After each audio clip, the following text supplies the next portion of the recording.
Shalom Bapak Ibu, Saudara-saudari, adik-adik yang dikasihi Tuhan. Selamat berjumpa lagi di hari Minggu tanggal 6 Maret tahun 2022 bersama-sama dengan live streaming dari keluarga Warlord Ministry.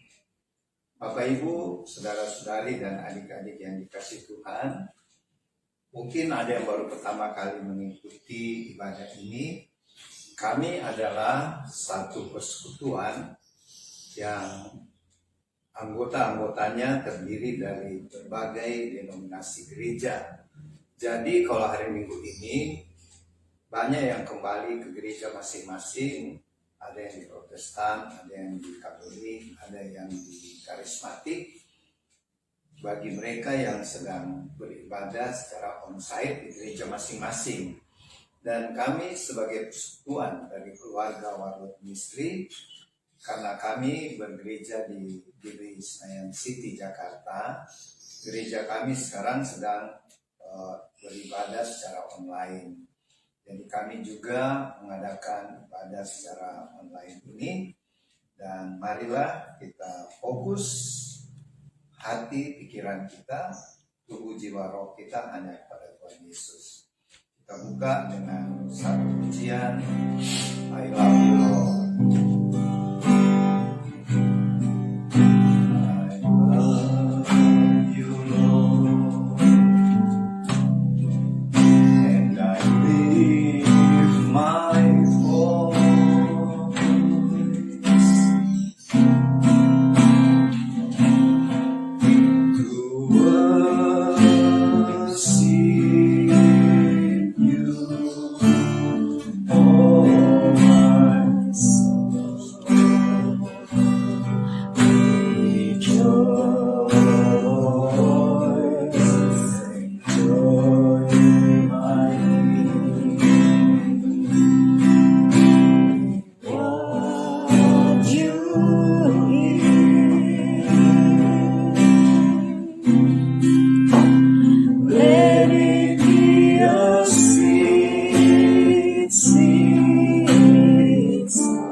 menyembah, kami bersyukur Tuhan.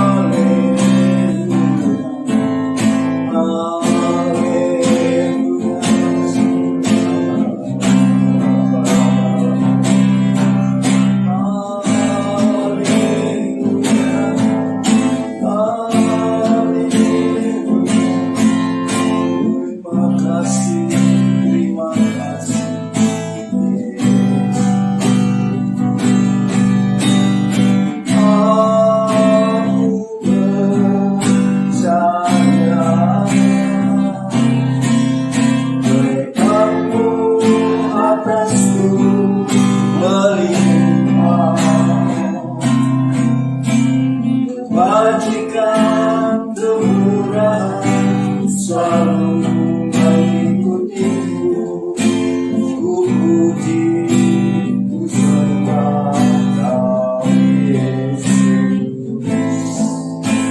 Ku puji, ku sembah Kau Yesus. Ku puji, ku sembah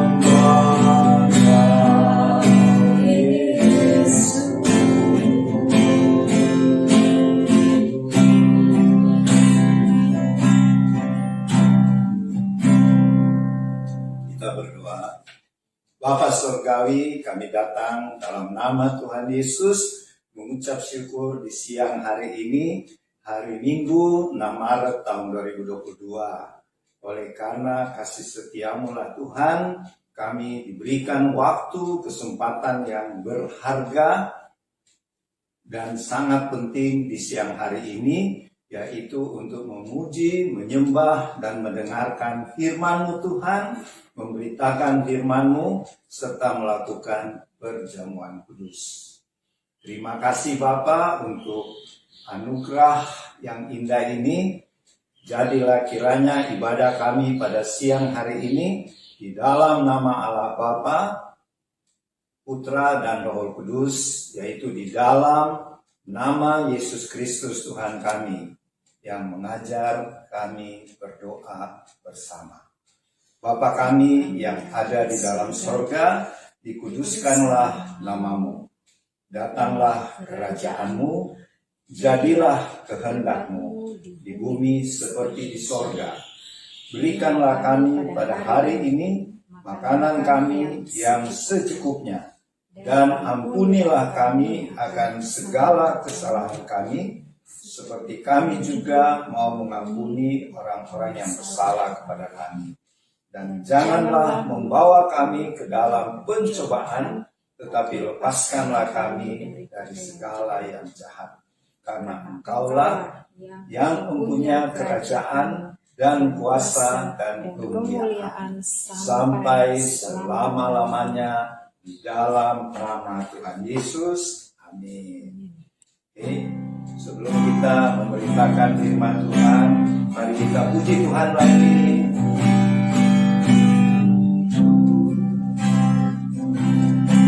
Terima kasih.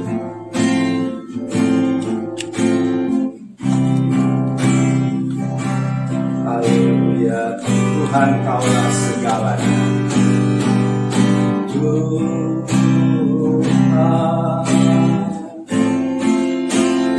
Kaulah segalanya, dari lubuk hatiku, dari lubuk hatiku, ku mau berkata, Yesus Kaulah segalanya.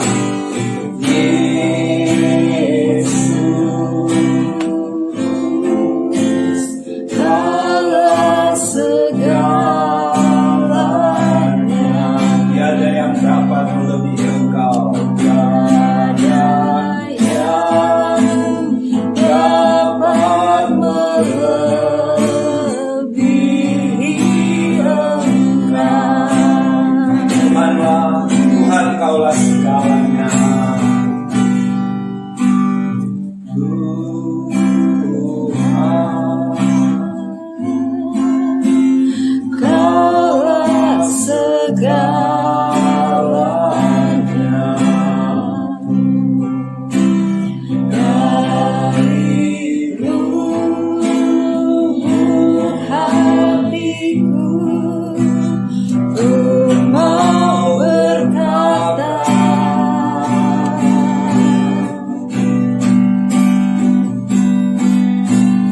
Yesus,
Bapa di dalam surga, kini saatnya firman-Mu diberitakan. Pimpinlah kami, Allah Roh Kudus, supaya hati, pikiran kami, jiwa kami betul-betul fokus kepada firman-Mu. Dan oleh karya-Mu Roh Kudus, kami bisa mengerti firman-Mu, dan kami bisa dijadikan pelaku-pelaku firman-Mu. Berfirmanlah ya Tuhan, pakailah mulut hamba-Mu ini untuk apa yang akan disampaikan sesuai dengan kehendak-Mu dan rencana-Mu Bapa. Di dalam nama Tuhan Yesus. Haleluya. Amin. Mari kita buka bersama-sama dari kitab Perjanjian Lama, dari kitab Hakim-Hakim. Kitab Hakim-Hakim pasalnya yang ke-6. Kita baca ayat 1 sampai 16. Kitab Hakim-Hakim pasal 6. Kita baca mulai dari ayat 1 sampai dengan ayat 16. Tolong dilihat. Kitab Hakim-Hakim pasal 6. Kita baca mulai dari ayat 1 sampai dengan ayat 16.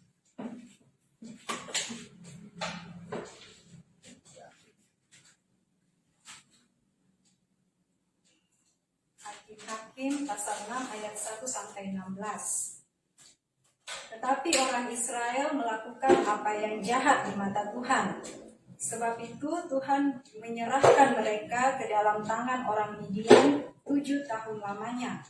Dan selama itu orang Midian berkuasa atas orang Israel.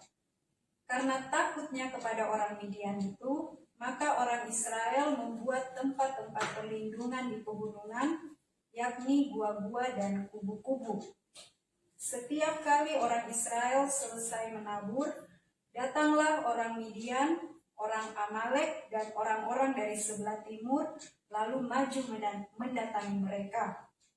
Berkemahlah orang-orang itu di daerah mereka, dan memusnahkan hasil tanah itu sampai ke dekat Gaza, dan tidak meninggalkan bahan makanan apapun di Israel, juga domba atau lembu atau keledai pun tidak. Sebab orang-orang itu datang maju dengan ternaknya dan kemahnya, dan datangnya itu berbanyak-banyak seperti belalang. Orang-orangnya dan unta-untanya tidak terhitung banyaknya, sekaliannya datang ke negeri itu untuk memusnahkannya, sehingga orang Israel menjadi sangat melarat oleh perbuatan orang Midian itu. Lalu berserulah orang Israel kepada Tuhan.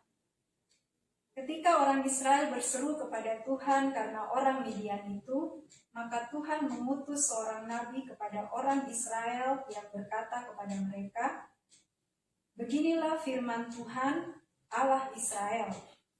Akulah yang menuntun kamu keluar dari Mesir dan yang membawa kamu keluar dari rumah perbudakan. Aku melepaskan kamu dari tangan orang Mesir dan dari tangan semua orang yang menindas kamu. Bahkan aku menghalau mereka dari depanmu dan negeri mereka kuberikan kepadamu. Dan aku telah berfirman kepadamu, Akulah Tuhan Allahmu, maka janganlah kamu menyembah Allah orang Amori yang negerinya kamu diami ini. Tetapi kamu tidak mendengarkan firman-Ku itu."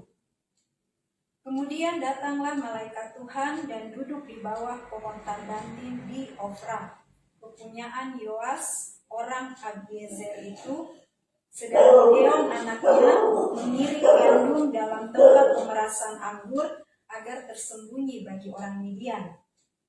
Malaikat Tuhan menampakkan diri kepadanya dan berfirman kepadanya demikian, "Tuhan menyertai engkau, ya pahlawan yang gagah berani." Jawab Gideon kepadanya, Tuanku, jika Tuhan menyertai kami, mengapa semuanya ini menimpa kami? Di manakah segala perbuatan-perbuatannya yang ajaib yang diceritakan oleh nenek moyang kami kepada kami ketika mereka berkata, Bukankah Tuhan telah menuntun kita keluar dari Mesir? Tetapi sekarang Tuhan membuang kami dan menyerahkan kami ke dalam cengkraman orang Midian. Lalu berpalinglah Tuhan kepadanya dan berfirman, pergilah dengan kekuatanmu ini dan selamatkanlah orang Israel dari cengkraman orang Midian. Bukankah aku mengutus engkau? Tetapi jawabnya kepadanya, ah Tuhanku, dengan apakah akan kuselamatkan orang Israel? Ketahuilah, kaumku adalah yang paling kecil di antara suku Manasye, dan aku pun seorang yang paling muda di antara kaum keluargaku. Berfirmanlah Tuhan kepadanya, tetapi akulah yang menyertai engkau, sebab itu engkau akan memukul kalah orang Midian itu sampai habis. Amin. Oke. Bapak Ibu, saudara-saudari, adik-adik yang dikasih Tuhan, kalau kita baca kitab Hakim-Hakim, di sini kita lihat inilah masa-masa kelam bangsa Israel. Bangsa Israel di dalam hidup kegelapan. Kenapa kegelapan? Karena di kitab Hakim-Hakim ini penulisnya kita tahu adalah Samuel ya. Yang menulis kitab Hakim-Hakim itu Samuel. Jadi di kitab Hakim-Hakim ini Roh Kudus mau memperlihatkan kepada kita bangsa Israel berulang-ulang kali jatuh ke dalam penyembahan Allah lain. Gideon ini adalah hakim yang kelima. Sedangkan waktu di dalam masa kelam ini bangsa Israel, Tuhan membangkitkan 12 hakim-hakim. Dan Gideon yang kelima. Sebelum Gideon ada seorang hakim perempuan yang bernama Deborah. Deborah itu artinya lebah ya, tawon. Dia menyengat luar biasa. Sekalipun dia perempuan. Tapi kita sudah pernah bahas tentang Deborah ini. Dia adalah hakim-hakim yang keempat. Ya. Yang kelima lagi Tuhan bangkitkan. Karena kalau kita baca di Hakim-Hakim pasal 5 pada ayatnya yang terakhir. Selama Deborah sebagai hakim yang keempat ya. Selama 40 tahun lamanya. Cukup lama ya, 40 tahun. Israel aman. Tidak ada gangguan dari bangsa-bangsa lain. Artinya, karena Israel tetap setia menyembah Tuhan. Tetapi setelah lewat 40 tahun lagi, penyakit bangsa Israel kambuh lagi. Kambuhnya, dia menyembah dewa-dewa orang Amori, yaitu dewa bangsa Kanaan, yaitu dewa Baal, dewa Asitoret, dan banyak dewa-dewa lain. Ya, sehingga Gideon ini satu waktu dinamakan Yerubbaal. Gideon satu waktu diberikan julukan Yerubbaal karena Tuhan memerintahkan Gideon memusnahkan patung-patung Baal di depan rumahnya. Padahal bapaknya yang namanya siapa namanya bapaknya? Yoas ya, kalau tidak salah. Gideon ya. Iya, Yoas. Bapaknya Gideon ini yang bernama Yoas dari kaum Abiezer. Abiezer itu seperti Fam ya. Kalau kami misalnya Fam Palar, Fam Amaheka. Kalau di Gideon itu Abiezer dia. Bapaknya itu yang bernama Yoas, bapaknya Gideon, adalah seorang imam. Tapi imam apa? Untuk menyembah dewa Baal. Sehingga di depan rumah Gideon ada patung-patung Baal. Itu sebabnya Tuhan menghukum Israel. Selama beberapa tahun? 7 tahun. 7 tahun menderita. Setelah 40 tahun di bawah pemerintahan Deborah, hakim wanita itu amanlah.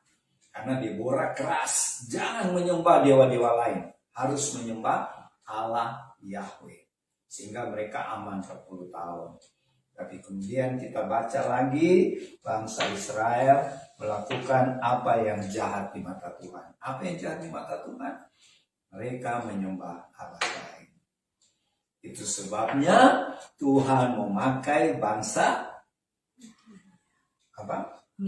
Midian dan Amalek, 2 suku bangsa ya, Midian dan Amalek untuk menghukum ya Ini bahaya. Kalau kita menyembah Allah lain, Tuhan bisa memakai bangsa lain untuk menghukum kita. Maksudnya Tuhan benar, supaya kita jangan terus-terus menyembah Allah lain. Supaya kita jangan masuk neraka. Sebab kalau kita menyembah di luar Allah Tuhan Yesus, sudah pasti kita akan masuk neraka. Buktinya di sini kita belajar, begitu bangsa Israel kambuh lagi menyembah Baal, Tuhan pakai bangsa Midian, bangsa Amalek. Di mana ada 4 pemimpinnya ya. Ini bangsa Midian dan Amalek itu dipimpin oleh ada yang namanya Oreb, Zeb, dan ada namanya Sebah dan Salmuna. Itu kalau kita baca terus ini pembacaan kitab Hakim-Hakim pasal 6 sampai 8 ya. Itu khusus tentang Gideon. Jadi Bapak Ibu, saudara-saudari dan adik-adik yang dikasihi Tuhan, mari kita belajar dari kisah Gideon ini supaya kita jangan jatuh kepada dosa yang sama seperti yang bangsa Israel lakukan, yaitu menyembah Allah di luar Tuhan Yesus ya. Hati-hati ya.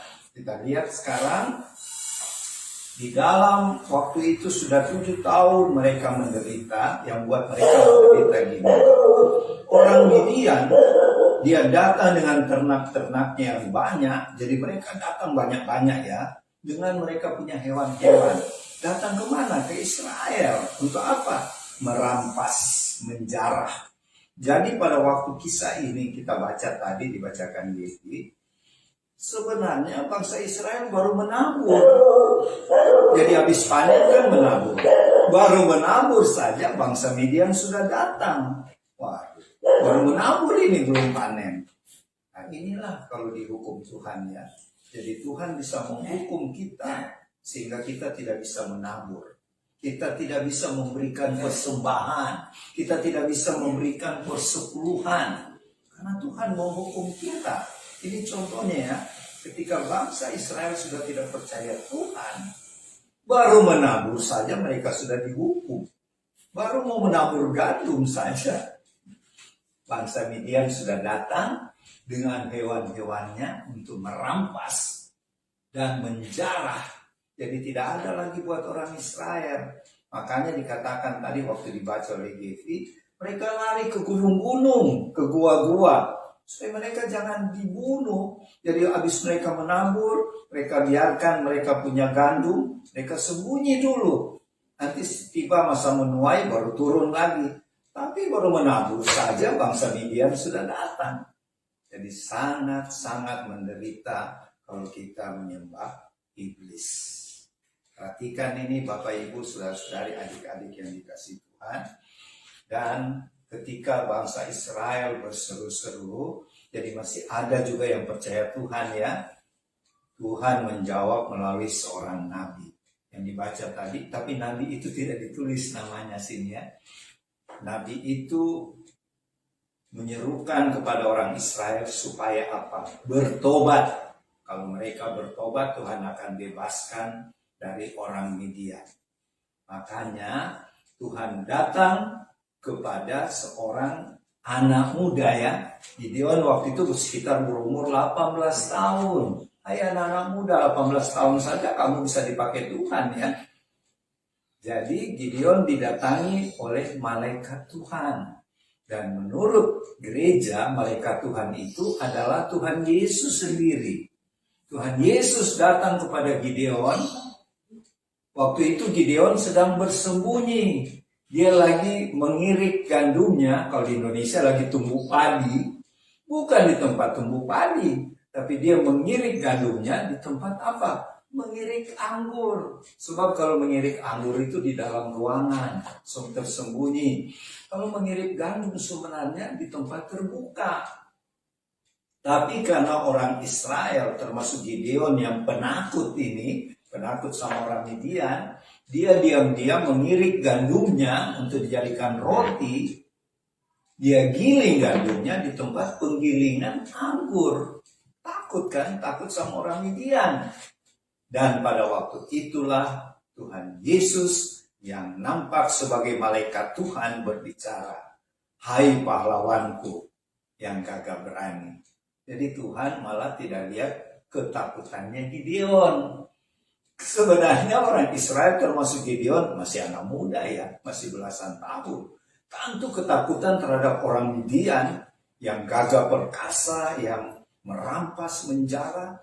Karena ketakutannya dia sembunyi-sembunyi mengirit gandum, menggiling gandum untuk keluarganya, untuk papa mamanya, saudara-saudaranya. Dan kita lihat malaikat Tuhan datang, yaitu Tuhan Yesus sendiri di ayat berapa ya? Ayat 13. Malaikat Tuhan Yesus itu berkata, Tuhan menyertai engkau, pahlawan yang gagah berani. Waduh, the warrior yang berani. Jadi bukan penakut, kenapa kau sembunyi? Malah Tuhan puji dia.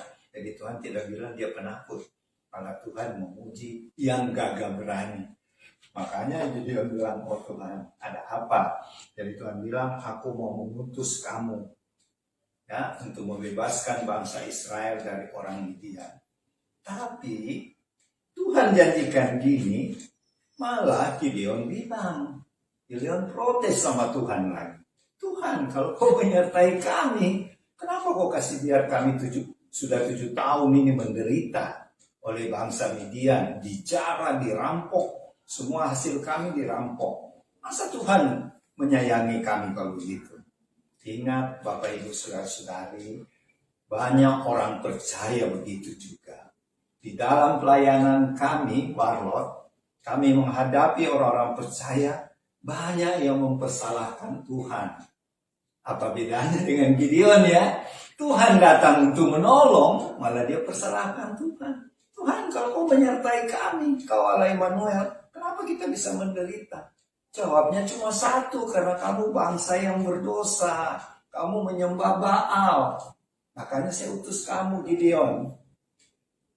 Bawa bangsa ini menyembah aku kembali dan hancurkan semua dewa-dewa Baal. Tugas pertamamu, hancurkan itu di depan rumahmu, di mana ayahmu sebagai imam lagi. Aduh, bapaknya Gideon sebagai imam dewa Baal ya. Tapi Gideon tidak berani, dia masih anak muda kan. Tapi Tuhan tekankan, aku menyertai engkau.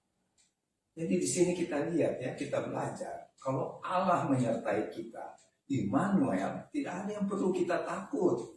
Dan kita tahu seterusnya, besok paginya orang mendapatkan patung-patung Baal di depan rumah Gideon itu hancur-hancur, dihancurkan oleh Gideon ya. Sebenarnya arti nama Gideon itu penghancur ya, penebang pohon. Jadi Gideon itu penebang pohon. Kalau di Manado itu tumbelaka. Tumbelaka itu penebang pohon. Jadi Gideon itu sama dengan tumbelaka. Tadi ini cuma ya. Nah, jadi begini Bapak Ibu, saudara-saudari, adik-adik yang dikasih Tuhan. Tuhan memakai Gideon. Siapa itu Gideon? Anaknya Yoas dari marga Abiezer. Dan dia berasal dari suku yang paling kecil. Apa? Suku Manasye. Kenapa dipakai Manasye gini ya?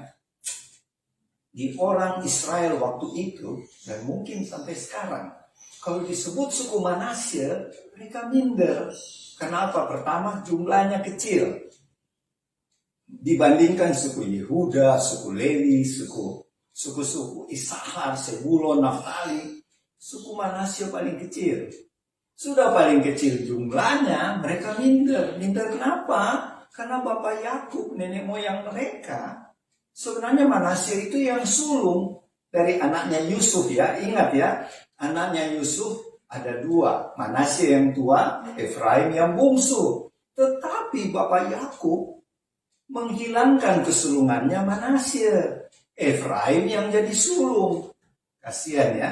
Jadi semua keturunan Manasye jadi minder terhadap 11 suku yang lain. Kami sebenarnya harus jadi sulung, tapi nenek moyang kami Yakub menjadikan kami yang bungsu.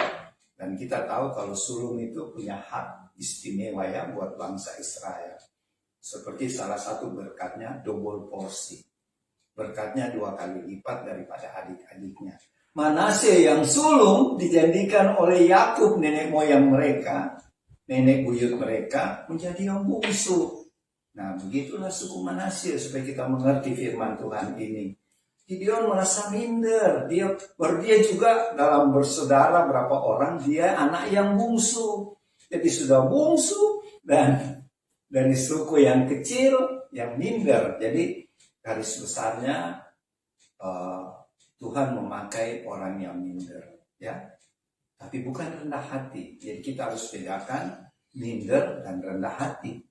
Minder itu merasa dirinya kurang, ya. Padahal kita diciptakan Tuhan sebenarnya sama semuanya. Tetapi karena latar belakang tadi, mereka dari keluarga Abiezer, keluarga yang paling kecil dari suku Manasye, dan Manasye juga suku yang paling minder di suku Israel, ya.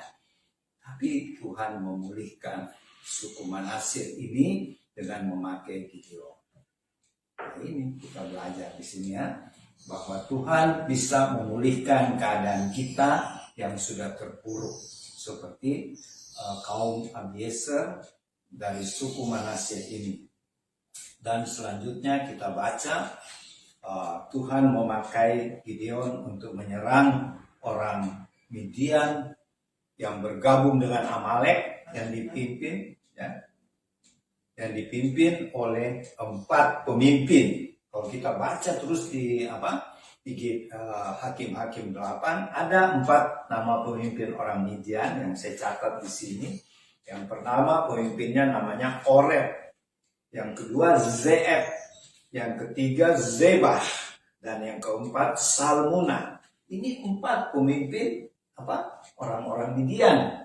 Orang Israel cuma dipimpin oleh 1 Gideon. Jadi 4 lawan 1 pemimpin. Dan secara pasukan juga beda.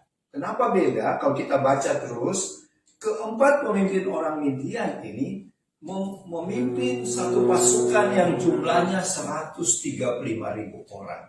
Wah, besar sekali, ya.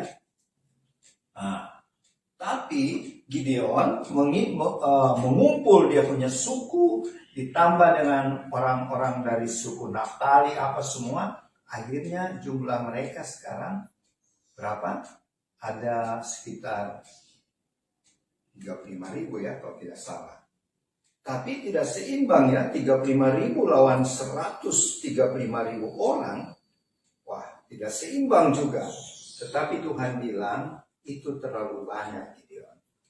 Nanti kalau kamu menang lawan orang Midian, kamu bilang ini karena kekuatan kita, jumlahmu besar. Biar jumlahnya sudah 35.000, tetapi masih sedikit, ya. 32.000 sebenarnya, 32.000 bukan. Kemudian Tuhan bilang, siapa yang takut suruh pulang saja.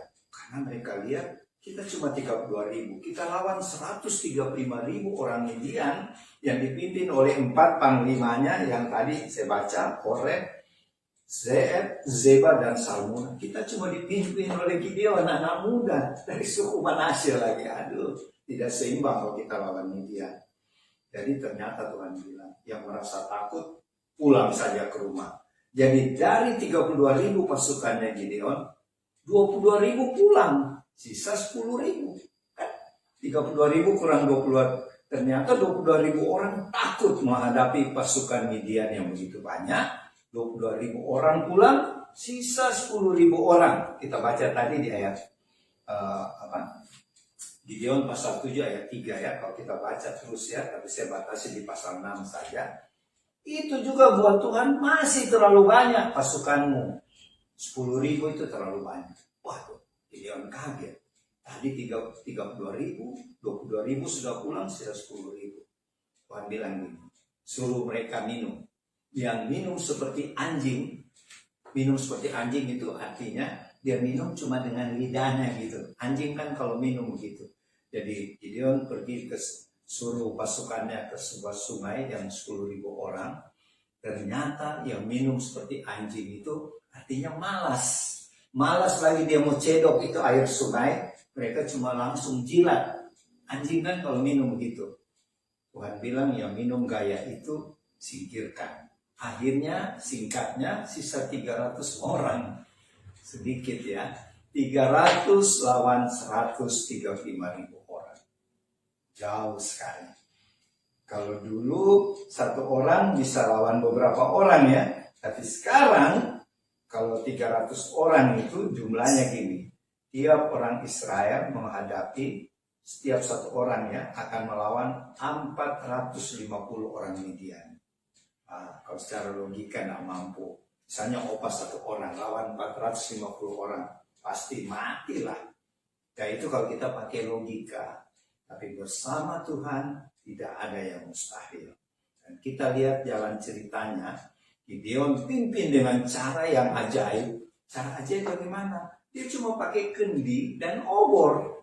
Jadi bukan pakai pedang. Aneh kan? Coba kamu disuruh berperang oleh Tuhan. Pakai kendi saja. Yaitu tanah liat itu yang isinya air. Tapi itu diisi dengan obor. Jadi cuma obor dengan kendi. Itu bisa mengalahkan 135.000 orang. Tapi pertama-tama tidak langsung 135.000 ya. Dia kalahkan sekian ribu orang. Akhirnya sisa tinggal 22.000. 22.000 itu dipimpin oleh Seba dan Salmuna. Yang selebihnya tadi itu jadi 135.000 kurang 22.000 berapa itu ya? Ratusan ya, 100 lebih ribu orang yang dipimpin oleh Oreb dan Seeb itu dikalahkan oleh Gideon dengan 300 orang. Luar biasa ya. Jadi kita dapat pelajaran di sini. Asal kita bersama Tuhan, kita akan melakukan perkara besar dan secara ajaib. Jangan pakai logika. Kalau pakai logika, bangsa Israel sudah pulang. 300 lawan 135.000 tidak berimbang. Dan Tuhan tidak suruh pakai pedang. Pakai apa? Obor dengan kendi. Sekalipun mereka bawa pedang ya. Tetapi kalau kita lihat Tuhan yang berperang buat mereka. Sehingga pada satu malam 135.000 kurang 22.000 berapa itu ya? 111.000 ya. 113.000 tewas dengan lawan 300 pasukan Gideon. Dan 22.000-nya lari yang dipimpin oleh Seba dan Salmuna. Dan kita lihat kemudian Seba dan Salmuna dengan 22.000 orang anak buahnya dikalahkan lagi oleh Gideon dengan 300 prajuritnya. Luar biasa ya. Dan mari kita belajar bersama-sama Bapak Ibu. Apa sebenarnya? Jadi kalau Alkitab tulis ada nama 4 pemimpin Midian, Oreb, Zeeb, Zebah, dan Salmuna, itu pasti ada artinya. Bukan cuma dicatat gitu ya. Kita lihat yang pertama, pemimpin orang Midian yang nama Oreb. Oreb itu artinya sebenarnya burung gagak. Ya, burung gagak. Oreb itu hanya burung gagak. Itu adalah suatu lambang kematian. Ya. Jadi, kalau kita ketakutan dan karena kita menyembah di luar Tuhan Yesus, kita pasti takut. Dan kita akan diincar oleh Oreb, burung gagak. Itu lambang kematian. Jadi waktu kita menyembah iblis di luar Tuhan Yesus, rohani kita mati. Rohani kita mati. Dan sayang ya, waktu rohani kita mati, terus kita punya tubuh jasmani mati, itu alamat kita akan ke neraka. Jadi hati-hati. Kita harus kalahkan Oreb atau burung gagak ini, yaitu dengan kita jangan menyembah iblis, tapi kita hanya menyembah Tuhan Yesus, ya, yang sudah mati di kayu salib, yang memberikan kita kemenangan. Yang kedua, Zeeb. Apa artinya Zeeb? Ini pemimpin Midian yang memimpin 135.000 kurang 12.000, berarti 123 ya, 123.000 dipimpin oleh Oreb dan Zeeb. Zeeb itu artinya serigala. Serigala itu adalah lambang apa? Serigala itu anjing setia ya, tetapi dia terlalu berapi-api dan dia cuma percaya kemampuan dirinya. Ini tandanya kita kalau sebagai orang Kristen, orang percaya Tuhan Yesus, jangan kita andalkan diri. Nanti kita sama dengan Zeeb atau serigala.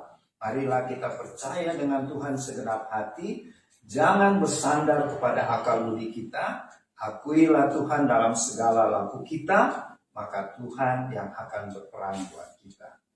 Serahkanlah segala kekhawatiran kita kepada Tuhan Yesus. Sebab Tuhan Yesus yang memelihara kita. Itu firman Tuhan katakannya di 1 Petrus pasal 5 ayat 7. Jadi jangan kita seperti Oreb dan Zeeb ya. Kemudian kita lihat lagi pemimpin yang ketiga dan keempat dari bangsa Midian, yaitu Seba. Seba berarti korban. Korban itu, si Seba ini dia akhirnya ditebas sampai mati. Dan dia juga bersama temannya Salmuna. Salmuna itu artinya bayang-bayang, shadow. Jadi bayang-bayang dengan korban ini adalah satu ya. Jadi kalau kita dibayang-bayangi ketakutan ya, dan kita bisa jadi korban dari iblis. Jadi kita ingat firman Tuhan berkata, Tuhan tidak memberi kita roh ketakutan ya, tetapi roh yang membangkitkan kasih, damai sejahtera dan ketertiban. Jadi marilah kita andalkan sungguh-sungguh Roh Kudus sehingga kita tidak perlu takut akan bayang-bayang dan kematian ya. Terus yang ketiga, waktu pertempuran itu Gideon dia dari kemah ke kemah ya. Jadi dia berkemah sambil menyerang orang-orang Midian. Di sini kita bisa ambil pelajaran kemah itu apa ya? Kemah itu seperti sekarang tempat ini disebut Tabernakel Warlot ya, kemah pertemuan Tuhan ya. Kemah kalau kita baca di Perjanjian Lama di Ibrani 11 ayat 9 di Perjanjian Baru, di situ dikatakan Abraham, Ishak dan Yakub, nenek moyangnya orang Israel itu tinggal di kemah-kemah. Artinya sebenarnya gini. Waktu Abraham masuk tanah Kanaan, dia tidak tinggal di satu rumah yang tetap, tetapi dia tinggal dari kemah ke kemah yang lain sambil pindah-pindah. Artinya secara positif, kemah itu berarti kita yang tinggal di dalam kemah harus selalu siap untuk bergerak kemana Tuhan bawa kita untuk pelayanan, untuk kita melayani jiwa-jiwa. Kita tinggal di kemah-kemah, jadi yang selalu bergerak ya. Tetapi satu saat kita akan tinggal di rumah yang tetap, baik di bumi ini maupun di sesudah kehidupan di bumi ini, kita akan tinggal di rumah yang tetap, yaitu di Yerusalem baru bersama Tuhan Yesus. Karena Tuhan Yesus adalah satu-satunya kepastian di hidup kita. Kepastian dalam keselamatan, kepastian dalam seluruh rencana hidup kita hanya ada pada Tuhan Yesus. Oleh sebab itu, marilah kita bertumbuh dalam anugerah pengenalan pada Tuhan Yesus sebagai Tuhan, Raja atas segala raja, penolong dan perlindungan kita. Oleh sebab itu, kepada Tuhan Yesuslah segala penghormatan, segala penyembahan, puji-pujian dan kemuliaan, baik hari ini, besok lusa, bahkan sampai selama-lamanya, sampai Tuhan Yesus datang di angkasa. Marilah anggota Warlot yang mengikuti ibadah ini dimanapun Anda berada, kita tetap setia melayani Tuhan, kita tetap setia bersaksi siapa itu Tuhan Yesus, dan kita setia memenangkan jiwa-jiwa bagi Tuhan Yesus sampai Tuhan Yesus datang kembali. Meskipun kita Warlot terkecil seperti Gideon, terkecil dari suku Manasye dan dari keluarga yang paling kecil lagi, tapi Tuhan pakai Gideon luar biasa. Tuhan juga bisa pakai Warlot dengan luar biasa. Demikianlah firman Tuhan siang hari ini. Semoga menjadi pedoman dan berkat bagi kita sekalian. Terpujilah Tuhan Yesus. Ya, mungkin dari Oma ada mau tambahkan sedikit tentang Gideon ini. Silakan Oma.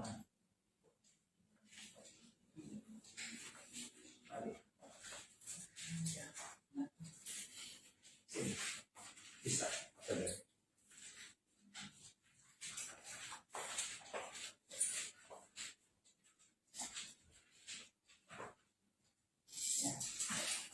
Siang teman-teman di rumah, Bapak Ibu yang menonton, hari ini kita bertemu lagi di hari Minggu.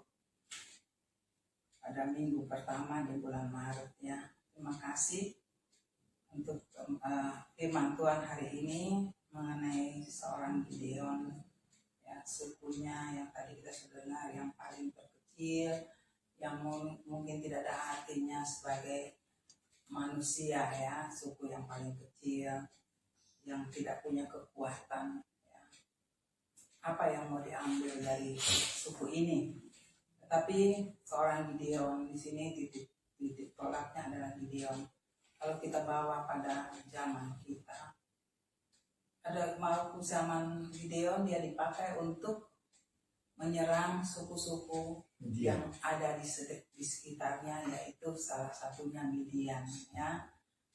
Kalau kita bawa ke zaman kita pada saat ini adalah kita tidak menyerang, kita tidak berperang melawan suku-suku, ya. Yang paling jelas saat ini adalah kita menyerang, kita diserang dan kita menyerang balik adalah iblis. Iblis yang selalu tidak ada waktu tertentu seperti Gideon, mereka menyerang dan kita diserang dan kita menyerang balik. Ada strategi yang tadi dikatakan Gideon menyerang dengan sesuatu yang ajaib, hanya memakai air dan kendi, ya, kendi, obor, itu memang ada artinya. Tapi saya tidak membahas itu. Tapi bagaimana kita bawa Gideon yang masuk pada zaman kita saat ini, ya. Kita diberkati oleh Tuhan yang melalui kuasa Roh Kudus, ya. Tuhan mengirim kuasanya pada kita. Dia hidup di dalam kita, ya. Kita mungkin pada momen tertentu kita merasa sendiri, ya. Kita kelompok kecil di dalam kehidupan kita. Apakah kita mampu untuk melawan iblis, musuh kita yang terutama pada zaman ini? Tuhan katakan, seperti Gideon, dia dibekali dengan suara Tuhan. Tuhan mengatur, Tuhan melihat dia, Tuhan memilih dia. Nah, dan Tuhan, karena dia dengar, dan Tuhan memberikan sesuatu yang tidak diduga oleh Gideon sendiri. Tapi di sini dia taat saja apa yang Tuhan mau katakan padanya. Pakai yang ini, pakai yang itu. Aku menyertai engkau. Kita baca saja di Hakim-Hakim. Tetapi saya coba bawa itu di zaman kita saat ini. Tuhan memilih kita anak-anak Tuhan tidak seperti di Gideon waktu zaman itu. Hanya satu orang, ya. Sekarang di zaman kita Tuhan memilih kita, tapi sekarang kebebasan kita mau menyambut apa tidak. Ya. Tuhan sudah bekali kita. Apa yang menjadi kekuatan kita? Tuhan pertama, Tuhan tinggal di dalam kita, kita di dalam Tuhan. Bekal pertama kita adalah ketaatan kita. Kehidupan kekudusan kita. Itu kekuatan yang paling hakiki dalam hidup anak-anak Tuhan zaman ini. Di dalam kekuatan kekudusan kita, taat kita pada Tuhan, di situ adalah pedang kita. Saya simpulkan di situ. Jadi tidak ada soal satu orang saja.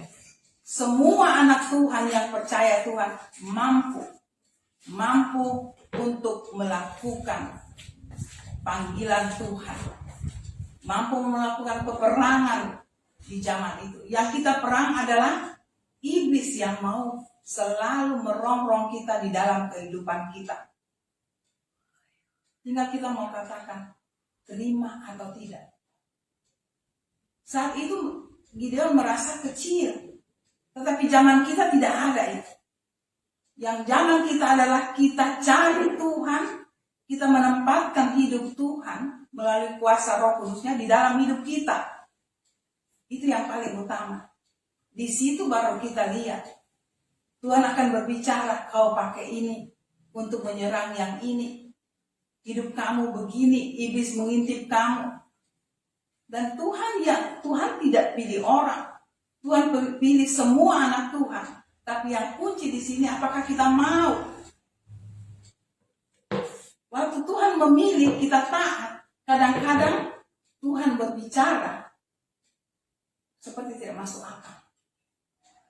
Tapi karena kita dekat Dia melalui firman-Nya, walaupun mungkin itu tidak masuk akal, tetapi Roh Kudus bekerja di hati kita sungguh luar biasa.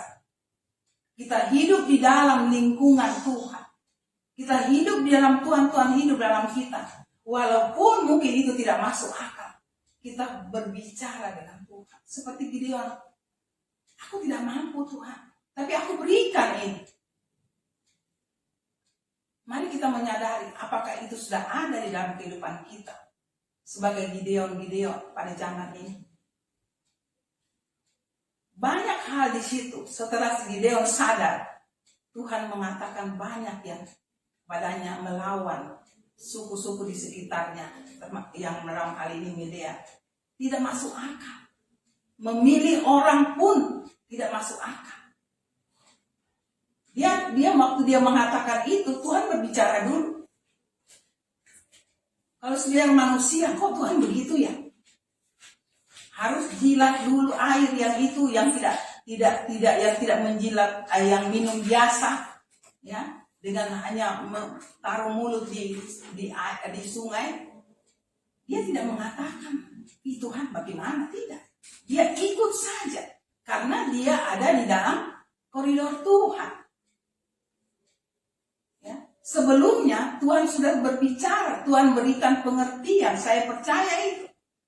Kita juga waktu kita melakukan kehidupan kita sekarang ini, Tuhan berbicara. Cuma jadi tanda tanya, apakah waktu Tuhan berbicara, kita benar-benar sudah ada di lingkungan daripada hadirat Tuhan. Untuk zaman sekarang, kita bertemu Tuhan, kita harus masuk di hadiratnya. Dan keintiman itu, Tuhan berbicara. Walaupun itu tidak masuk akal. Ada waktu Tuhan mau kita Tuhan beri pengertian.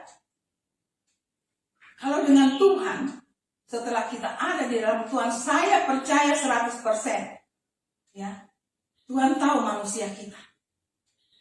Tapi waktu kita bertanya, Tuhan akan menjawab. Dan kita peka terhadap itu. Saya tidak mengerti Tuhan. Masuk lebih dalam dengan Tuhan. Pengertian itu ada. Ya. Memang dalam hal ini ada bimbingan-bimbingan rohani kita. Ada. Tapi mari kita berdiskusi bersama. Bukan kita mengambil sepihak. Boleh kita mengatakan itu. Boleh kita menyadari itu. Tapi undur sebentar. Ambil dengan Tuhan. Maka apa yang keluar itu kadang-kadang tidak masuk akal. Ini yang menyadarkan kita dengan firman hari ini. Kita kecil, tidak ada apa-apa. Saya tidak mampu. Tuhan bilang tidak. Aku ada di situ. Aku memberikan rambu. Aku memberikan satu yang mungkin kamu tidak masuk akal. Tapi lakukan ini. Taat saja. Mungkin tidak ada kesempatan kita mau menanya, mungkin pendeta kita, orang yang lebih ramai mungkin, tapi hari itu kita harus perang. Tuhan tidak lihat sempurnanya kita. Cuma kita mau enggak? Itu yang paling penting. Di situ Tuhan berbicara. Mungkin kita melakukan itu, kita salah. Tapi Tuhan akan lindungi kita, menyadarkan kita. Karena kita sudah serahkan hidup kita. Kita jalan dengan bimbingan Tuhan. Kalau pakai akal, boleh minta Tuhan. Akal logika kita, Tuhan masuklah di dalam. Gideon pun demikian. Dia sampai lari. Wajar. Tapi kalau hari ini, pertentangan kita karena ketidaktaatan bisa terjadi. Secara pribadi, keluarga, mari kita dekat dengan Tuhan. Tahun-tahun terakhir ini, begitu banyak kita nonton di YouTube ya, ada hamba-hamba Tuhan yang memberi kita tanda kedatangan sudah sangat dekat. Apakah kita menyerah begitu saja? Ada banyak hal yang iblis membuat sesuatu yang tidak mungkin ini. Kita mulai berbicara tidak mungkin. Kita mulai menghakimi sendiri diri kita, menghakimi orang. Oh, itu karena dosa. Ya benar. Tapi kenapa itu? Kita memeriksa diri sendiri. Jangan kita sudah alami baru kita kenapa. Kita melihat dulu hidup kita di sekitar kita. Tuhan memperlihatkan asal kita punya kepekaan dengan Tuhan. Di sini kuncinya. Gideon sangat bersandar dengan Tuhan di dalam segala kekurangannya. Kekurangan sebagai suku, kekurangan sebagai orang yang paling muda yang Tuhan pakai. Yang pada akhirnya Tuhan katakan dia seorang perwira yang paling hebat. Apakah kita mau dipakai Tuhan saat ini? Itu menjadi kunci adalah pengakuan kita. Waktu kita mengaku, di situ Tuhan berbicara. Saya ulangi, cari Tuhan, cari. Karena kehidupan saat mendekati kedatangan Tuhan, iblis membuat sesuatu yang sangat tidak masuk akal. Itu bisa. Tinggal kita mau bawa kemana. Bisa kita katakan, tidak mungkin kalau Tuhan begini. Boleh kita mengatakan itu kebebasan, tapi masuk lagi lebih dalam dengan Tuhan. Kenapa ini bisa terjadi Tuhan? Kami hidup baik-baik kok. Tapi kalau Tuhan mau mendewasakan kita seperti Gideon dalam soal pemimpin dalam Tuhan, rohani kita dewasakan. Kadang-kadang Tuhan membawa kita yang tidak masuk akal. Kita bisa menilai diri kita. Jangan sesuatu yang terjadi kita bilang dosa, semua dosa. Di dalam Tuhan tidak ada dosa dan dosa. Khusus untuk anak Tuhan. Karena itu sudah taruh di salib. Tinggal kita menjalankan rambu yang Tuhan berikan. Supaya hidup kita penuh arti. Dan apa yang dia buat di zaman akhir ini, kadang-kadang, sangat saya katakan kadang-kadang, itu tidak masuk akal. Boleh bertanya Tuhan. Boleh secara pribadi masuk dengan Tuhan. Beginikah Tuhan? Karena kita tidak boleh kalah dengan iblis. Ya. Iblis bermain sangat licik, saya kasih tahu. Bapak, Ibu, teman-teman di rumah. Dan di dalam tim kita, itu kita punya karunia yang besar. Yang mana iblis dan mana tidak. Ya. Dan iblis tahu ada level di mana kita akan naik. Naiknya itu, kalau Tuhan mau seperti Gideon, paling mudah. Kita pun paling kecil. Tapi kalau Tuhan berbicara melalui kita taat saja. Tapi sesudah kita konfirmasikan dengan Tuhan, tolong Tuhan, apakah ini salah atau tidak? Saya tidak mampu Tuhan. Saya tidak mampu. Kayaknya tidak masuk akal. Gideon disuruh menapis saringan. Dia punya perwira-perwira, ya, prajurit-prajurit yang ikut perang. Tuhan katakan, kita kembali lagi. Tuhan katakan, siapa yang menjilat dengan mulutnya minum air, itu bukan. Ini dari antara Gideon sendiri, belum keluar. Kalau Gideon pakai akal, kok begini ya? Tuhan membuat ini aneh. Tapi dia tahu Tuhan yang ngomong. Dia taat. Ketaatan itu memang saya katakan tidak gampang. Untuk hal-hal yang biasa aja. Kadang-kadang daging kita berbicara banyak sekali. Kalau kita tahu pada tingkat daging kita bisa menguasai, Tuhan akan memberikan lebih dari itu. Karena Tuhan sudah tahu kita. Daging kita saja kita bisa kuasai. Dan jangan heran, Tuhan akan memberikan sesuatu yang tidak masuk akal. Tidak masuk akal. Saya sedikit berbicara ini untuk zaman akhir. Karena Tuhan mau Tuhan gampang aja. Dia maju, dia pegang pedang, habis. Tapi Tuhan tidak mau. Ada ciptaannya, ada anak-anaknya di dunia ini. Dia mau tunjukkan pada setan, iblis. Kamu bisa, tapi anak saya lebih bisa. Nah, kita mau nggak? Itu kunci yang paling hakiki pada zaman akhir ini. Kita mau nggak seperti Gideon yang ada di zaman sekarang? Itu kuncinya. Sesudah itu akan mengikuti hal-hal yang luar biasa. Dan tidak masuk akal. Tapi kita sudah tanya Tuhan, saya ulang-ulang mengatakan ini. Dan tahun-tahun terakhir, saya tidak menekankan di situ. Tapi saya ingin semua di pendeta-pendeta besar, dengarlah mereka. Waktu mereka katakan, terus kita cuma duduk tunggu.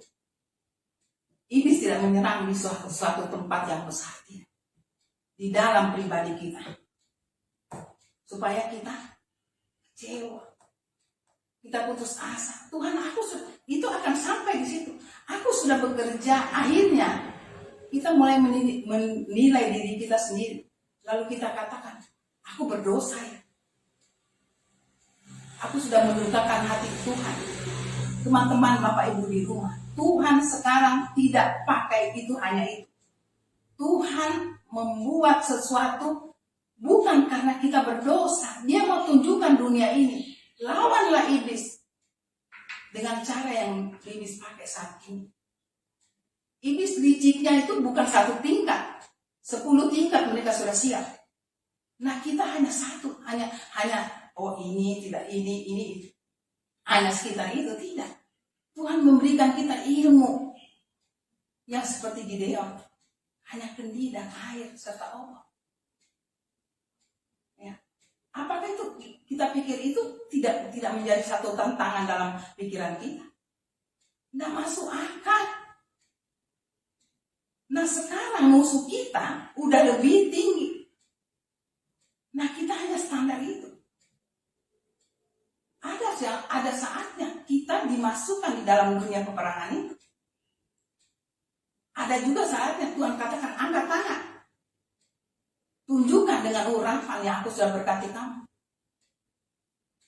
Maka hilanglah semua. Bisa. Tapi Tuhan yang memilih di mana itu dipakai. Supaya kita dewasa dengan dia. Apalagi kita sebagai tim warlord yang bergerak di dunia itu. Ya, karena kan kita masuk. Waduh, orang ini kita udah katakan berkali-kali. Ya. Tapi susah banget. Ada 2 karakter atau dia tidak percaya. Dia lemah di mana? Kita harus tahu. Itu senjata kita yang Tuhan berikan. Pakai yang ini, pakai yang ini. Terus tidak masuk akal kita, terus bisa cooling down. Pulang kita tanya, Tuhan betulkah ini Tuhan? Kalau Tuhan jawab, lakukan. Karena di dalam firman Tuhan katakan, kamu akan membuat sesuatu seperti aku, bahkan lebih besar lagi. Di mana besarnya? Kebesarannya Tuhan kita pakai zaman ini. Kita baca firman, Tuhan melakukan ini, tapi sekarang Tuhan aneh banget ya. Terus kita mulai tutup. Tuhan, kita adalah manusia ciptaan Tuhan yang bebas. Tuhan tidak paksa. Tapi saya mau katakan, ada pilihan-pilihan Tuhan bagi anak-anaknya. Yang Tuhan pilih, kadang-kadang itu dia paksa. Karena dia tahu orang itu. Kita harus tahu pribadi Tuhan. Kalau kita bergerak dalam Tuhan, pertama kita tak kenal ke diri kita. Kedua, kita kenal pribadi Tuhan. Itu dulu. Kalau kita batasi Tuhan, diri kita dan Tuhan, kita tidak banyak dapat ilmu yang Tuhan kasih. Tuhan kasih ilmu kita, 1 ketaatan dulu. Supaya urapan itu ada. Setelah itu ada pedang yang kita pegang. Kita harus sadari ini. Ya, jadi karena kita tidak boleh, iblis begitu canggih sekarang. Canggih banget. Mereka punya rencana yang hebat sekali. Tahun ini, mungkin saya tidak bisa ngomong. Ya, tidak bisa membahasakan. Tapi begitu banyak YouTube, Tuhan terbuka. Anak-anak Tuhan, hamba Tuhan yang begitu hebat didengar, konekkan dengan firman Tuhan, digabungkan, dianalisa. Terus kita ada di mana? Kita begitu-begitu saja. Tuhan tidak marah, tapi kita pada level di bawah saja. Di level yang kita punya, kita mau maju, kita berargumen dengan Tuhan, boleh saja. Tapi kalau Tuhan saya bicara, kita satu taat aja. Karena kalau kita mengerti, itu sulit. Karena Tuhan itu sangat misteri dengan kita. Kalau ini saya berbicara mengatakan di dalam konteksnya Tuhan ya. Memang kalau kita di luar Tuhan, kita hidupnya kita amburadul, Senin Kamis dengan Tuhan, tidak bisa. Yang saya bicara ini kita tahu diri kita. Memang kadang-kadang anak-anak Tuhan mengatakan tidak sempurna. Oke. Tapi kita harus tahu, ketidaksempurnaan kita ada di koridor Tuhan, kita lakukan, Tuhan sempurnakan di situ. Kalau saya pribadi, saya tidak mau bilang saya tidak sempurna. Saya sempurna waktu Tuhan ada dengan saya. Jadi itu saya tidak mau sedetik apapun Tuhan tinggalkan saya. Tapi saya juga menyadari itu. Jadi teman-teman, Bapak Ibu di rumah, mari kita seperti Gideon. Itu yang Gideon katakan. Dia sembunyi, dia rasa tidak mampu. Itu sebenarnya tanda kerendahan hati. Tuhan cari yang demikian. Jadi waktu Tuhan cari, Tuhan yang ketemu langsung loh. Bukan dia yang cari Tuhan. Tuhan cari dia ketakutan. Dia pergi bukan menggiri kandung, dia pergi di menggiri apa? Anggur. Ketakutan. Aku tidak mampu Tuhan. Mari kita buat diri kita untuk Tuhan cari kita. Saya cuma di sini saya katakan untuk zaman sekarang.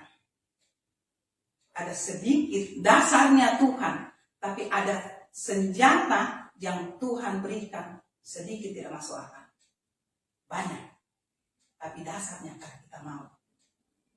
Jadi teman-teman Bapak Ibu di rumah, mari kita bawa diri kita seperti Gideon. Tuhan panggil dan dia sambut. Hanya itu untuk saya lengkapi firman hari ini. Kiranya apa yang saya katakan ini sedikit bukan untuk didengar saja. Konfirmasikan dengan cari di dalam firman. Itu akan lebih sempurna. Tuhan memberkati.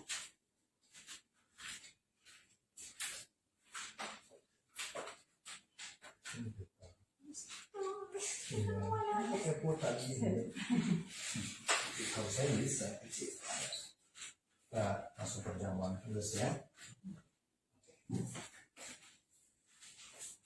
Terima kasih Om Allah. Sekarang setelah pembukaan firman, kita siap masuk dalam perjamuan kudus. Kita berdoa. Bapa yang kekal, Yesus Kristus Tuhan dan Juru Selamat kami, Raja atas segala raja yang hadir di Tabernakel Warlot saat ini, dan juga hadir di rumah Bapak Ibu Saudara-saudari yang mengikuti ibadah keluarga Warlot Ministry ini.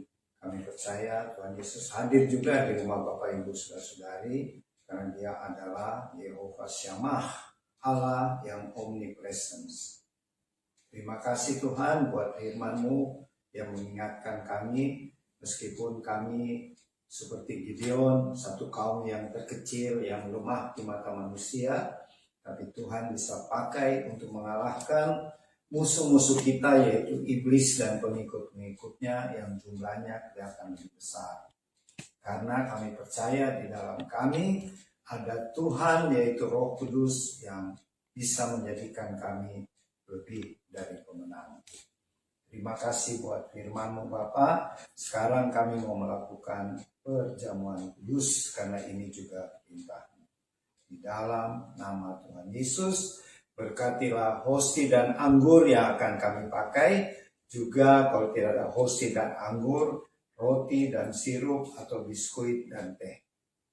Berkatilah ya Tuhan, kuduskanlah supaya layak kami pakai dalam perjamuan kudus yang hari ini.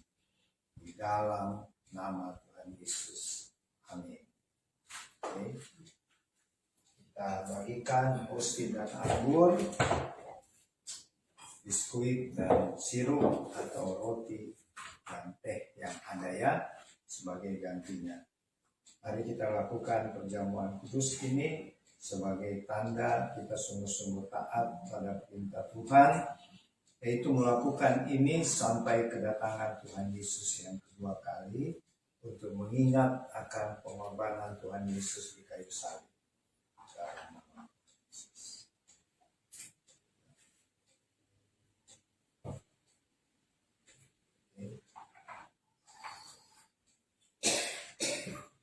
Boleh dibaca kalau Bapak Ibu, saudara-saudari, adik-adik di rumah punya hosti yang ada firman-Nya, boleh dibaca. Kalau yang tidak ada, tidak apa-apa, kita akan lakukan sama-sama ya sambil menunggu.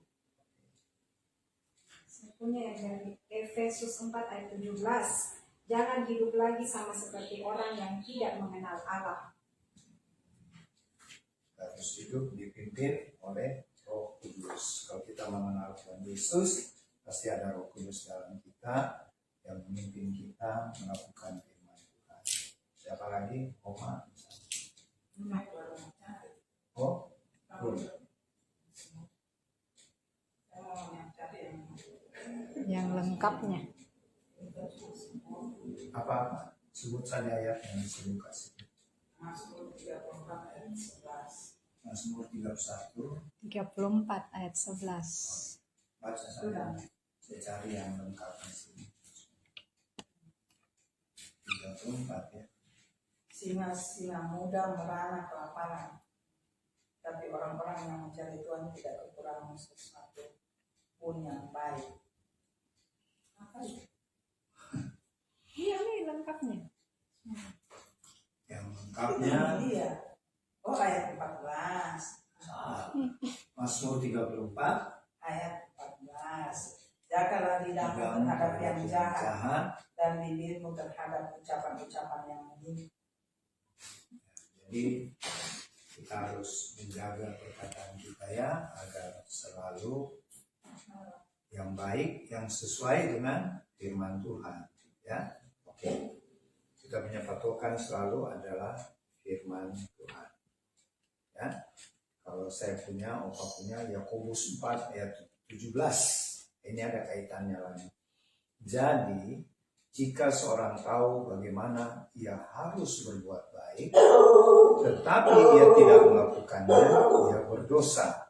Ini pernah kita bahas ya, waktu Mas Nanang pimpin, Mas Nanang yang di Klaten memimpin ibadah yang tiap hari Rabu, yaitu tentang Yakobus ya, pasal 4, yaitu begini. Kalau kita tahu itu satu hal yang baik, tetapi kita tidak lakukan, itu berdosa. Apa maksudnya itu? Yaitu kita harus melakukan perbuatan-perbuatan yang sesuai dengan firman-Nya. Jadi sesuai dengan Oma ya. Jadi kalau tidak sesuai dengan firman Tuhan, jangan kita lakukan. Tetapi kalau perbuatan itu sesuai dengan firman, dan kita tidak melakukan, itu kita berdosa juga. Jadi sesuatu yang benar kalau kita tidak lakukan itu dosa. Contohnya gini, kita katakan kan, jikalau Tuhan berkenan, maka kita berangkat besok. Jadi kalau Tuhan tidak berkenan, jangan lakukan ya. Tetapi kalau Tuhan memang menyuruh kita seperti melakukan perjamuan kudus untuk mengingat pengorbanan Tuhan di kayu salib, dan kita tidak lakukan, itu dosa juga. Nah, itu contohnya ya. Jadi kalau kita tahu itu hal yang baik, tapi kita tidak melakukan, kita disebut berdosa. Ya, oke. Mari kita anggap hosti yang kita percaya, persekutuan dengan tubuh Tuhan Yesus, dan firman-Nya berkata, saya ambil dari Lukas 22 ayat 19 dan 20. Lalu Tuhan Yesus mengambil roti, mengucap syukur, memecah-mecahkannya, dan memberikannya kepada murid-muridnya, kata Tuhan, inilah tubuhku yang diserahkan bagi kamu, perbuatlah ini menjadi peringatan akan aku. Ya. Kita ucapkan sama-sama sebagai respon atas firman-Nya. Terima kasih Tuhan Yesus buat pengorbananmu yang mulia sebagai anak domba Allah di atas kayu salib di Bukit Golgota, yang telah menganugerahkan kepada kami keselamatan, hidup yang kekal, dan juga tubuh jasmani kami sekeluarga sehat, kuat, dan tidak ada sakit penyakit. Jiwa kami dipenuhi damai sejahtera. Kami terima tubuhmu di dalam nama Tuhan Yesus. Silakan makan di dalam nama Tuhan Yesus. Makan dengan iman ya di dalam nama Tuhan Yesus.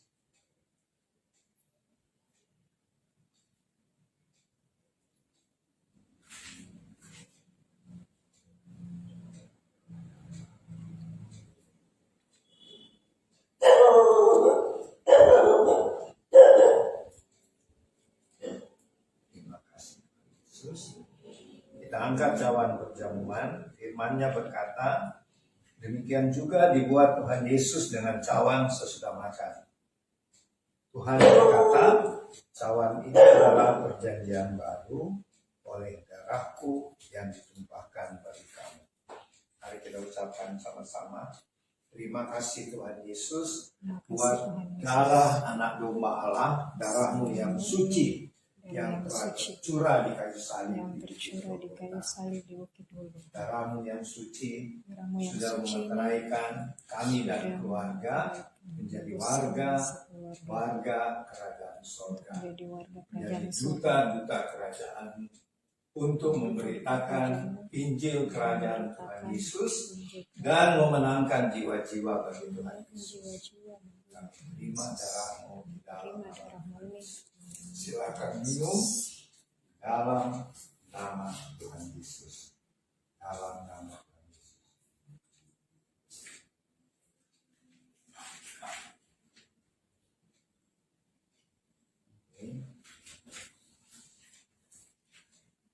Kita akan masuk dalam doa syafaat dan berkat sebagai akhir dari ibadah kita pada siang hari ini. Tapi sebelumnya kita memuji Tuhan dengan pujian sebagai tanda syukur kita. Bapak Ibu Saudara-saudari, saya ingat satu kesaksian yang saya lihat di media sosial. Ada seorang Jerman ya, seorang gadis Jerman.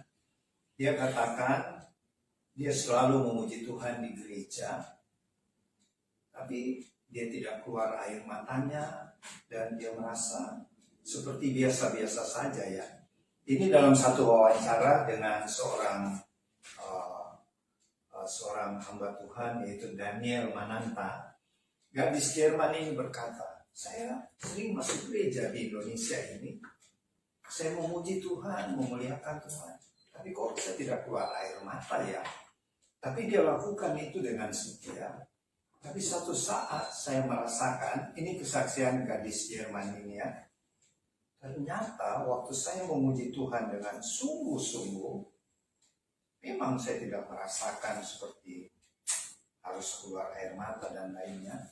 Tapi pada satu saat tertentu, dia merasakan Tuhan hadir di hidupnya. Jadi Bapak Ibu Saudara-saudari, ketika kita memuji Tuhan dengan sungguh-sungguh, Tuhan yang akan masuk dalam hidup kita. Dialah yang mengisi kekosongan di hati kita. Jadi itu gunanya kalau kita sungguh-sungguh memuji dan menyembah Tuhan ya. Mari kita sekarang memuji Dia dalam satu lagu, jadi seperti ini.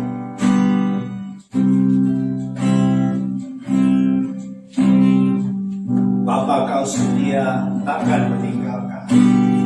Bapa kau setia takkan meninggalkan.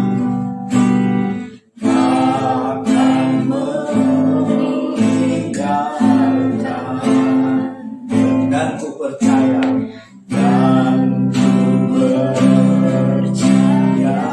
Kau milikku dan ku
tahu.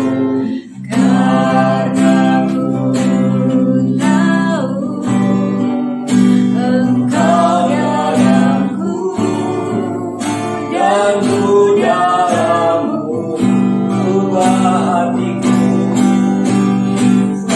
ubah hatiku, sepenuhi hatimu, setulus hatimu, setulus hatimu, kasihmu,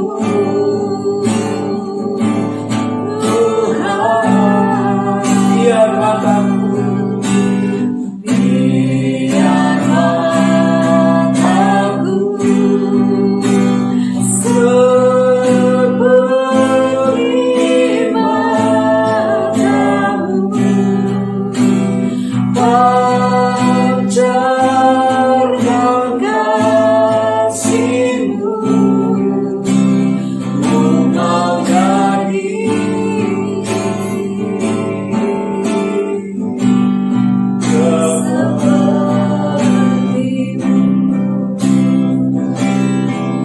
kerinduanku, tinggikan namamu.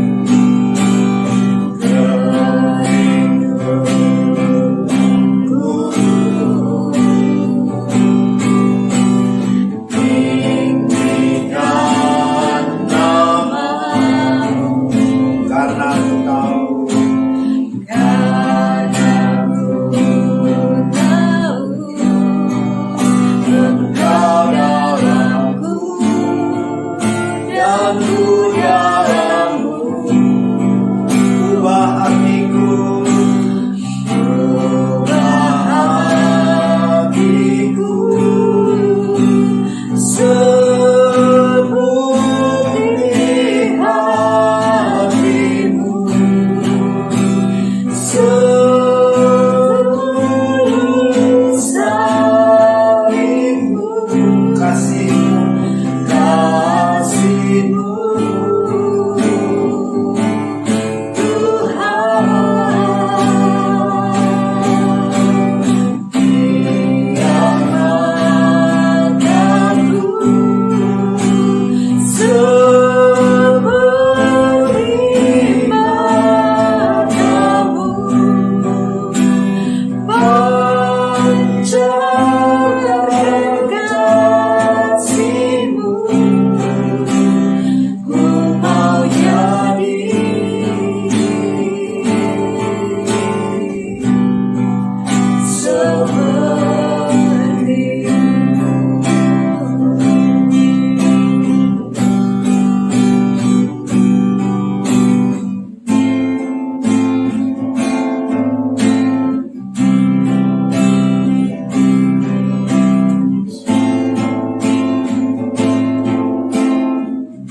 kekuatan di jiwaku, ketenangan di hatiku,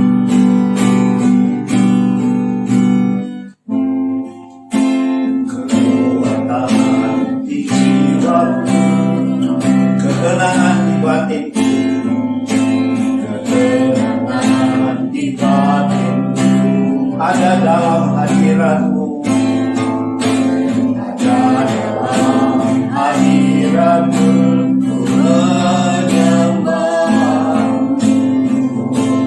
tersungkurku di kakimu, tersungkur di kakimu, rasakan hadiratmu, rasakan hadiratmu, takkan ku melepaskan, takkan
Terima kasih Bapa yang kekal, Tuhan Yesus.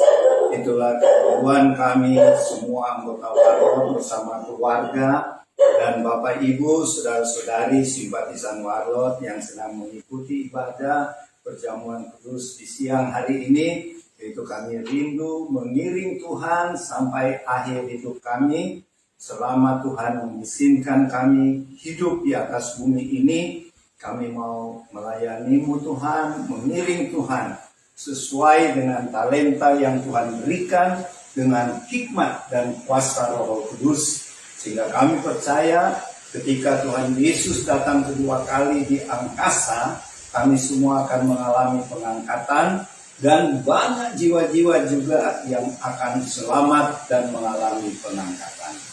Terima kasih Tuhan buat firman-Mu yang sudah ditaburkan tadi. Jadikanlah kami Gideon-Gideon di akhir zaman yang meskipun kecil, tetapi di dalam kami ada Roh Tuhan yang Maha Kuasa, yang membangkitkan Tuhan Yesus dari kematian, dan banyak perkara-perkara mujizat lainnya ada di dalam kami, tinggal di dalam kami.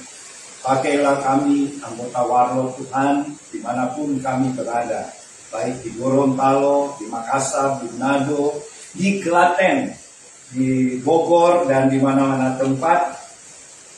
Pakai kami Tuhan sesuai talenta yang Tuhan berikan kepada kami. Dan pada saat ini kami berdoa buat teman-teman kami Warlot, keluarga-keluarga Warlot yang sedang dalam keadaan sakit atau menghadapi problem masalah hidup yang cukup berat. Yaitu mungkin masalah keuangan, masalah keluarga, masalah pekerjaan. Tuhan tolonglah kami anggota Warlot, simpatisan Warlot dengan keadaan kami ini.